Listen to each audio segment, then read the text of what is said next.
संभाजी ब्रिगेडचं जे अधिवेशन झालं त्या अधिवेशनामध्ये अधर्मी, धर्म न मानणारा, हिंदू द्वेष्टा ज्ञानेश महाराव यानं हिंदूंचं दैवत मर्यादा पुरुषोत्तम प्रभू रामचंद्रांच्या बद्दल त्यांची विटंबना करणारी, त्यांचा अपमान करणारी वक्तव्य केली। तशीच श्री स्वामी समर्थांच्या बद्दल आणि हिंदू देवदेवतांच्या बद्दल अपमानास्पद वक्तव्य केली। ही सगळी वक्तव्य टीव्हीवरून, फेसबुकवरून, व्हॉट्सअपवरून आणि अनेक चॅनलवरून त्या ठिकाणी व्हायरल झाली।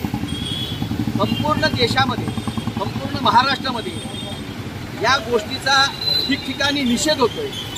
आज सांगलीतील हिंदू धर्मीयांच्या वतीनं सांगली शहर पोलीस स्टेशनमध्ये येऊन आम्ही सर्व हिंदू धर्मीयांनी या ज्ञानेश महाराव याला ताबडतोब अटक करून त्याचा जो कार्यक्रम यांनी आयोजित केला होता त्या संभाजी ब्रिगेडच्या संयोजकावर गुन्हे दाखल करावे आणि ज्या ज्या ठिकाणी ज्ञानेश महाराव अशा पद्धतीनं हिंदू देवदेवतांच्या बद्दल बेताल वक्तव्य करेल त्याचे कार्यक्रम त्या ठिकाणी जाऊन हिंदूंनी आक्रमक होऊन उधळून लावले पाहिजे, विरोध केला पाहिजे।